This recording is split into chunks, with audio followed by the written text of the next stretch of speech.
이 시간 하나님께서 우리에게 주시는 말씀은 요한복음 1장 9절에서 13절까지 말씀입니다. 참빛 곧 세상에 와서 각 사람에게 비추는 빛이 있었나니 그가 세상에 계셨으며 세상은 그로 말미암아 지은 바 되었을 때 세상이 그를 알지 못하였고 자기 땅에 오매 자기 백성이 영접하지 아니하였으나 영접하는 자 곧 그 이름을 믿는 자들에게는 하나님의 자녀가 되는 권세를 주셨으니 이는 혈통으로나 육정으로나 사람의 뜻으로 나지 아니하고 오직 하나님께로부터 난 자들이니라. 아멘. 이제 코로나가 조금씩 풀리면서 많은 사람들이 거리로 나오게 됩니다. 이 거리로 나온 사람들이 이번 성탄절을 계기로 해서 다시금 주님의 몸된 교회에서 함께 예배드리고 함께 성탄의 참 의미를 나누는 기회가 되었으면 좋겠습니다. 성탄절은 바로 예수님께서 2000년 전에 이 땅에 오신 날을 기념하는 날이라 했습니다. 그러면 우리는 도대체 이 땅에 오신 예수님이 어떤 분인가를 먼저 한번 묵상할 필요가 있습니다. 예수님은 누구십니까? 주는 그리스도시요 살아계신 하나님의 아들이십니다 라고 고백한 베드로의 고백이 먼저 떠오를 겁니다. 베드로의 고백 앞서서 먼저 우리는 알아야 할 것이 이 땅에 오신 예수님은 하나님이라는 것을 기억해야 합니다. 창세기 1장 1절에 이렇게 말씀하십니다. 태초에 하나님이 천지를 창조하시니라. 또 요한복음 1장에서 1절 3절에 보면 이렇게 말씀하십니다. 태초에 말씀이 계시니라. 이 말씀이 하나님과 함께 계셨으니 이 말씀은 곧 하나님이시라. 그가 태초에 하나님과 함께 계셨고 만물이 그로 말미암아 지은 바 되었으니 지은 것이 하나도 그가 없이는 된 것이 없느니라. 아멘. 어떻습니까? 창세기 1장 1절 말씀과 요한복음 1장 1절에서 3절까지 말씀을 묵상하노라면 천지를 창조하신 하나님이 엘로힘 하나님만이 아니었구나. 천지 창조에 함께하신 주체는 말씀이 계셨네 라는 것을 우리가 알 수가 있습니다. 태초에 천지를 창조하신 하나님, 그 하나님은 엘로힘 하나님인 동시에 말씀 하나님이라는 것을 우리는 기억해야 합니다. 바로 예수께서는 삼위일체 창조주 하나님이라는 것을 반드시 기억해야만 성탄절의 참 의미를 분별할 수가 있습니다. 창조의 주체이신 그 하나님이 이 땅에 오신 그것을 우리는 성육신하신 하나님이다 표현하며 성탄절로 지키는 겁니다. 그러면 창조주 하나님께서 왜 이 땅에 오셨을까? 하나님께서는 천지를 창조하실 때마다 평가를 하셨는데 보기에 좋았더라라고 평가를 하셨습니다. 좋았다라는 말을 히브리 말로 보면 참 선했더라라는 의미가 더 강합니다. 하나님께서는 천지를 창조하실 때 선하게 창조하셨습니다. 그런데 인간의 타락이 이어지면서 하나님의 피조동산 이 세상은 타락하게 되고 죄악으로 가득하게 되고 어둠의 세력이 지배하는 세상이 되어버렸습니다.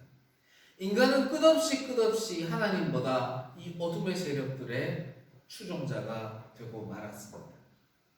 선하게 창조하신 하나님의 이 피조동산이 어둠의 세력, 악한 세력에 짓눌려 있는 것을 하나님이 보실 수가 없으셨습니다. 선하게 창조하신 인간이 하나님 나라가 아니라 지옥으로 가는 것을 그대로 보고 계실 수가 없었습니다. 그래서 하나님께서는 우리 인생을 구원하시고자 친히 인간의 몸으로 이 땅에, 타락한 이 땅에 오신 겁니다. 1장 9절 말씀에 이렇게 말씀하십니다. 참빛 곧 세상에 와서 각 사람에게 비추는 빛이 있었나니. 이 땅에 오신 예수님 그 참빛은 한 사람 한 사람에게 비춘다는 겁니다. 내가 가까이 가고 안 가고의 문제가 아니라 예수님께서는 이미 이 땅에 빛으로 오셔서 빛을 바라고 계십니다. 그 발산되는 빛을 볼 수 있느냐 못 보느냐의 문제이지 우리의 의지와 관계없이 참빛 되시는 예수님은 이미 이 땅에서 빛으로 어둠을 밝히고 계십니다. 태초의 말씀으로 천지 창조에 역사하신 하나님께서 이제는 빛으로 역사하십니다.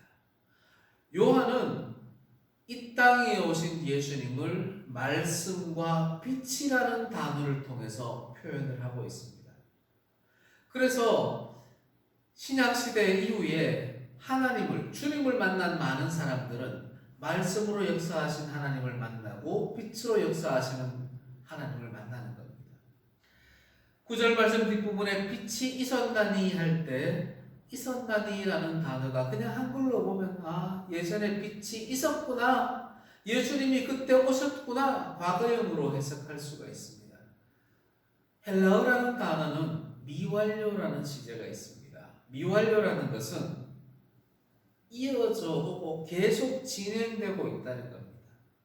요한이 요한복음을 기록할 때도 예수님은 이미 부활 승천하셨음에도 불구하고 성경께서는 요한을 각동시켜서 미완료 시제로 있었나니라고 기록하면서 항상 이 땅에 함께하고 계신다는 것을 우리에게 가르쳐주고 계십니다. 이 빛은 구약시대에도 선지자를 통해서 하나님의 말씀이 있었고 성육신하신 그 당시에도 당연히 있었고 부활 승천하신 이후에도 그 빛이 있었고 2000년이 지난 지금 이 시대에도 빛이 있었습니다. 창조주이신 그 말씀이 인간의 몸으로 이 땅에 오셨고 이 땅에 오셨는데 그 땅은 하나님의 땅이었습니다. 하나님이 말씀으로 지으신 그 땅이었습니다. 자기 땅에 이 땅에 오셨는데 피조물된 인생이 주인된 하나님을 알아보지를 못한 겁니다. 이 땅에 오셔서 33년 계시다가 부활승천해서 가버리신 것이 아니라 말씀으로, 빛으로, 성령으로 이곳에 항상 계신 것입니다. 그래서 우리는 성탄절은 예수님이 다시 오실 그날을 기다리는 날이야? 아닙니다. 성탄절은 이미 오셔서 우리와 함께 하신 예수님을 감사하는 절기가 바로 성탄절입니다. 대림절은 4주 뒤에 오실 예수님을 기다리는 절기가 아니라 이미 이 땅에 와 계신 주님이 내 안에 항상 임재하여 주시옵소서라고 갈망하고 고대하는 절기가 바로 대림절이 되어야 하는 겁니다. 예수님은 천지를 창조하신 주님이시면서도 이 천지를 구원하시기 위해 이 땅에 오셨습니다. 어둠 속에 빛으로 이 땅에 오셨는데도 어둠 속에 있는 사람들이 그 예수님, 이 땅의 주인을 알지를 못합니다. 세상은 하나님을 알아보지를 못합니다. 이것이 세상의 첫 번째 반응이었습니다. 2000년 전에 예수님은 인간의 모습으로 오셨습니다. 어떻게 우리와 똑같은 인간이 우리의 빛이 될 수 있는가? 예수님을 거부하고 외면했습니다. 여러분들은 어떻습니까? 2000년이 지난 지금의 사람들도 다 그렇게 생각합니다. 어떻게 인간이 죽었다가 부활할 수 있지? 하나님이 어떻게 인간의 모습으로 올 수 있지? 인정하지를 않습니다. 이 세상은 또 다른 반응을 보이는데 빛은 빛인데 나는 그 빛을 영접하지 않아. 예수라는 그 빛은 나에게 도움이 안 돼. 나에게 도움되는 것은 이 세상에 많아. 돈도 있고 인맥도 있고 권력도 있고 물질도 있고 가족도 있어. 이 땅에는 예수를 영접해서 내 길을 비추는 것보다 나의 길을 비추는 세상의 것들이 더 많아. 난 그걸 영접할 거야 라며 주님을 영접하지 않는 사람들이 있습니다. 2000년 전에도 똑같았습니다. 그들은 특별히 이스라엘 백성들이었습니다. 이스라엘 백성들은 하나님의 예언을 알고 있었습니다. 이사야를 통해서 임마누엘 하나님이라는 이 땅에 오신다는 것을 알고 있었습니다. 이스라엘 백성들은 메시아를 기다리고 있었습니다. 하나님을 기다리는, 메시아를 기다리는 이스라엘 백성들이 정작 하나님이 이 땅에 오셨는데 영접하지 않는 겁니다. 왜요? 이 땅에 오신 메시아가 왕이 아니라 아기의 모습으로 왔고 옆 동네 나사렛 예수의 모습으로 왔기 때문에 믿지를 않았던 겁니다. 영접하지를 않았던 겁니다. 사랑하는 성도 여러분, 지금 세상에 나가면 우리가 미처 모르지만 주님께서 선택하신 백성들이 있습니다. 하나님의 백성으로 예정한 백성들이 아직도 예수님을 영접하지 아니하고 세상 속에서 길 잃은 양처럼 살아가는 백성들이 무수히 많이 있습니다. 그들이 누구인지 우리는 알 수 없으나 그들은 예수가 이 땅에 오셨다는 것을 알고 있습니다. 주님의 몸는 교회가 있다는 것도 알고 있습니다. 그런데도 불구하고 주님을 영접하지 않습니다. 그들이 바로 자기 백성이 주님을 영접하지 않는다 하신 이 말씀에 해당되는 사람들입니다. 우리가 외쳐야 합니다. 2000년 동안 수많은 믿음의 선배들이 외쳤던 것처럼 우리가 그들에게 외쳐야 됩니다. 공원에 가서, 운동장에 가서 방송으로 지인들에게 예수님이 이 땅에 오셨는데 그분이 2000년 전에 오시고 지금도 말씀으로 빛으로 성령의 역사하시는 분이시다라는 것을 끊임없이 선포해야 하는 겁니다. 2000년 전에도 이 땅에 오신 예수님을 향해서 알지 못하는 사람이 있었고 알면서도 믿지 못하는, 영접하지 않는 사람이 있었는 반면 그분이 메시아임을 알고 영접하는 사람들이 있었습니다. 부활승천하신 예수를 구세주로 믿고 따르는 사람들이 있었습니다. 더 이상 이 땅에 예수님의 모습이 보이지 않음에도 불구하고 오히려 더 많은 사람들이 예수님을 구세주로 믿기 시작했습니다. 그것은 말씀으로 역사하시는 예수님을 체험하기 때문입니다. 빛으로 역사하시는 예수님을 체험하기 때문입니다. 성령님으로 역사하시는 예수님을 체험하기 때문에 눈으로 보았던 그 사람들보다 더 많은 사람들이 예수님을 구세주로 믿기 시작한 겁니다. 2000년이 지난 지금 전 세계 20억 명 가까이가 예수님의 얼굴을 보지도 못했던 20억 명의 사람들이 현재의 예수님을 구세주로 믿고 있습니다. 저와 여러분들도 예수님 얼굴 못 봤지 않습니까? 그럼에도 불구하고 예수님을 구세주로 믿는 것은 말씀으로, 빛으로, 성령으로 역사하시는 예수님을 믿기 때문입니다. 믿음에는 증거가 있습니다. 내가 어떻게 하나님을 믿느냐고요? 증거가 있습니다. 먼저 입술로 시인하게 됩니다. 나는 하나님의 자녀입니다 라고 고백할 수 있어야 합니다. 주님은 그리스도시요 하나님의 아들이십니다. 주님은 구세주이십니다. 주님이 부활승천하셨습니다. 예수님은 재림하십니다. 나는 그 예수님을 믿습니다라고 입술로 고백하는 것이 믿음의 증거입니다. 또한 믿음은 자기를 버릴 때 증거로 나타나는 겁니다. 내가 가지고 있던 세상의 욕심, 세상의 욕망을 하나하나 버리는 모습이 있다면 자기 스스로가 내가 예수님을 믿고 있구나라는 증거가 되는 것입니다. 믿음의 증거는 회개로 나타납니다. 예수님을 믿기 시작하면 회개하게 되어 있습니다. 예수님을 믿으면서도 자기의 죄를 회개하지 않는다. 그렇다면 믿음이 아닌 겁니다. 왜 그렇게 극단적으로 말씀하시냐고요? 아닙니다. 예수님이 우리 안에 들어오시고 내가 예수를 믿게 되면 회개하게 되어 있습니다. 나 예수 믿어요라고 말하면서도 회개하지 않는 것은 예수님을 믿는 것이 아닙니다. 아는 것일 뿐인 겁니다. 알면서 영접하지 않는 사람들과 똑같은 것입니다. 알면서 영접하면 말씀이 나의 관절과 골수와 영과 혼을 찔러서 나를 회개하게 하십니다. 사랑하는 성도 여러분, 놀라운 일이 있습니다. 우리가 예수 그리스도의 이름을 믿고 영접하면 하나님께서는 우리를 하나님의 자녀의 권세를 주십니다. 영접하는 자, 곧 그 이름을 믿는 자들에게는 하나님의 자녀가 되는 권세를 주신다라고 12절에서 말씀하십니다. 하나님의 자녀에게는 어떤 권세를 주실까요?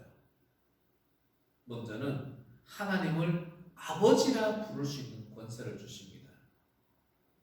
세상의 물질을 향하여 나의 주인이다. 권력을 아버지라 부르고 우상을, 신상을 아버지라 부르는 사람들이 얼마나 많습니까? 우리는 하나님께서 하나님을 아버지라 부를 수 있는 아주 특별한 권세를 주셨습니다. 로마서 8장 16절에 이렇게 말씀하십니다. 성령이 친히 우리의 영과 더불어 우리가 하나님의 자녀인 것을 증언해 주신다. 하나님을 아버지라 부를 수 있도록 성령이 우리와 함께 해주신다는 겁니다. 내가 하나님을 아버지라 부를 수 있는 것은 성령의 역사하심이 있기 때문에 가능한 겁니다. 두 번째로 하나님의 자녀의 권세로는 하나님의 집에 들어갈 수 있는 권세가 있다는 겁니다. 여러분들 자녀가 집에 들어올 때 언제 들어옵니까? 지가 들어오고 싶을 때 들어오지 않습니까? 학교 갔다가 엄마 내가 3시간 뒤에 들어갈게요. 10분 뒤에 들어갈게요. 일일이 전화하고 들어옵니까? 지 오고 싶을 때 아무 때나 비밀번호 누르고 들어오지 않습니까? 자녀는 아버지 집에 아무 때나 들어갈 수가 있습니다. 그럼 아버지 집이 어딜까? 하나님의 집은 두 가지 집이 있습니다. 첫째는 보이지 않는 집이 있습니다. 우리가 나중에 이 땅의 사명을 마무리하고 하나님 나라 천국에 들어갈 때 그때 보이지 않았던 하나님의 집에 들어가게 됩니다. 또 하나는 보이는 집에 들어갈 수 있습니다. 이 땅의 교회에 마음껏 들어갈 수 있는 것이 하나님 자녀의 권세입니다. 삼위일체 하나님의 이름으로 세워진 교회, 예수 그리스도가 머리 되시는 그 교회가 하나님의 집이고 하나님의 자녀는 언제든지 그 집에 들어갈 수가 있습니다. 그 집의 주인은 누구라고요? 하나님이시기 때문입니다. 그런데 가끔씩 보이는 하나님의 집, 그 주인이 하나님임에도 불구하고 내가 주인이냐 행사하는 사람들이 있죠. 목사들 중에, 장로들 중에, 집사들, 권사들 중에도 내가 이 교회의 주인인데 라는 생각하는 사람들이 있습니다. 주인의식을 가지고 교회를 돌보고 섬기는 건 좋은 일이지만 주인이라 착각하면 안 됩니다. 주인은 하나님이시고 그 집에 들어올 수 있는 사람은 나뿐만이 아니라 우리 하나님의 자녀된 모든 자녀들이 그 집에 자유롭게 드나들며 자유롭게 기도하고 예배할 수 있는 공간이 바로 주님의 몸된 교회라는 것을 한순간도 잊어서는 아니 됩니다. 하나님은 나를 통해서만 이 교회 일을 하셔 착각 속에 빠지지 마시고 하나님은 나를 비롯한 하나님의 모든 자녀들과 함께 하시고 갓난 아이까지를 통해서도 하나님은 역사하신다는 것을 인정해야 하는 겁니다. 자녀들이 우리 집에 들어올 때 어떻게 들어옵니까? 요즘은 디지털 도어가 있어서 비밀번호를 눌러야 들어올 수 있죠. 비밀번호만 알면 진짜 한밤중에도 들어옵니다. 우리도 하나님의 집에 들어갈 때 비밀번호가 있어야 합니다. 그런데 그 비밀번호는 다 공개되어 있습니다. 뭐겠습니까? 예수 그리스도의 이름입니다. 우리가 예수 그리스도의 이름을 비밀번호로 간직하고 있으면 언제든지 하나님의 집에 들어갈 수가 있습니다. 예수 그리스도를 구세주로 영접하고 말씀으로 역사하시는 예수, 빛으로 역사하시는 예수, 성령으로 역사하시는 예수를 내 마음에 품고 있으면 언제든지 어떤 상황에서든지 하나님의 집을 들어갈 수 있고 그곳에서 살아갈 수가 있습니다. 아버지 집에 들어왔는데 너 나가? 이렇게 말하지 않습니까? 하나님 아버지도 마찬가지십니다. 우리가 지치고 힘겹고 헐겁고 굶주린 상태로 비밀번호를 누르고 집에 들어가면 하나님께서는 맨발로 뛰어나오셔서 먹여주고 입혀주고 재워주고 새 힘을 주십니다. 그리고 다음날 다시금 세상에 나아갈 때 주님께서는 격려해 주시고 위로해 주시고 함께 해 주시는 겁니다. 하나님의 집에 들어가면 그곳에서 충전할 수가 있습니다. 하나님의 집에 들어가면 하나님이 그냥 네 왔나 그렇게만 보고 계시는 것이 아니라 하나님은 충전할 수 있는 양식을 주십니다. 세상의 부모님은 소고기국을 주지만 하나님의 집에 들어가면 말씀의 양식을 주십니다. 영원한 양식을 주십니다. 영원히 배고프지 않는, 줄이지 않는 양식을 주십니다. 우리는 오병이어의 기적을 기억합니다. 많은 사람들이 하나님께 나오면서 주님께 나오면서 육신의 배를 불리게 하는 그 세상의 양식에 집중하는 모습들을 기억하게 될 겁니다. 하지만 하나님이 원하셨던 오병이어의 기적의 목적은 이 육신의 양식을 바라볼 것이 아니라 영의 양식을 기억하라. 이 영의 양식을 주는 하나님의 모습을 기억하라는 것이었는데 우리는 자꾸만 배를 불리는 양식에 집중하고 살아갈 때가 많습니다. 주님은 우리에게 영원한 생명의 양식을 주시는 분입니다. 그럼에도 불구하고 우리 그리스도인들이 자꾸만 생명의 양식을 그림의 떡이다 착각할 때가 있습니다. 하나님은 우리에게 생명의 양식을 주시는데 성도들은 그걸 그림의 떡으로만 바라보고 있습니다. 양식을 그림의 떡으로 바라봐서 그게 배가 부릅니까? 영생의 떡이 됩니까? 아닙니다. 하나님이 주시는 그 생명의 양식은 먹어야 합니다. 보는 것으로 만족할 수 없습니다.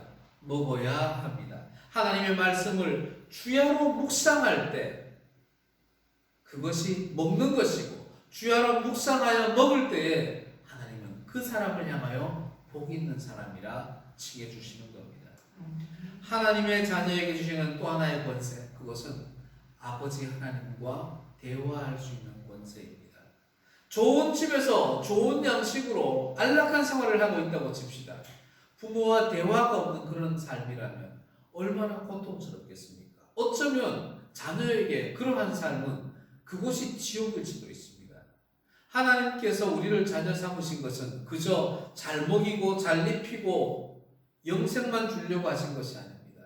하나님과 깊은 교제를 나눌 수 있는 기회를 주기 위해서 하나님의 자녀로 삼아주신 겁니다.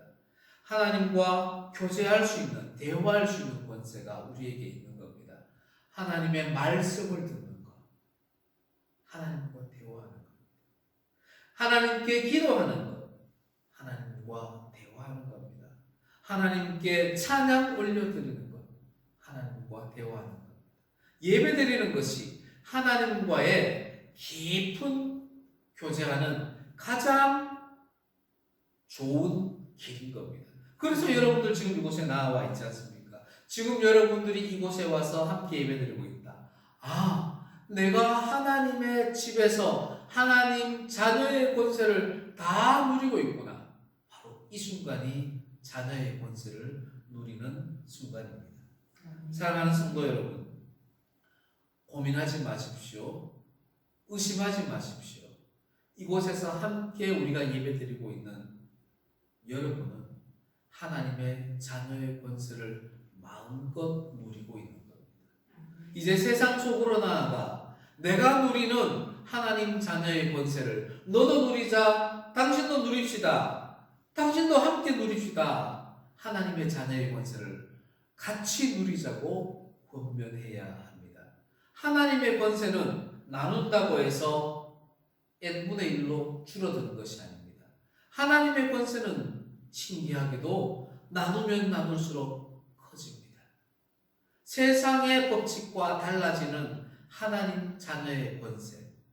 세상의 권력은 나누면 나눌수록 내 것이 줄어들지만, 물질은 나누면 나눌수록 내 것이 줄어들지만, 양식은 나누면 내 것이 줄어들지만, 하나님이 주시는 권세로서의 양식과 권세로서의 집과 권세로서의 교제의 은혜는 나누면 나눌수록 커진다는 것을 한순간도 잊지 않고 함께 하나님 자녀의 권세를 나누는 우리 문화교회 성도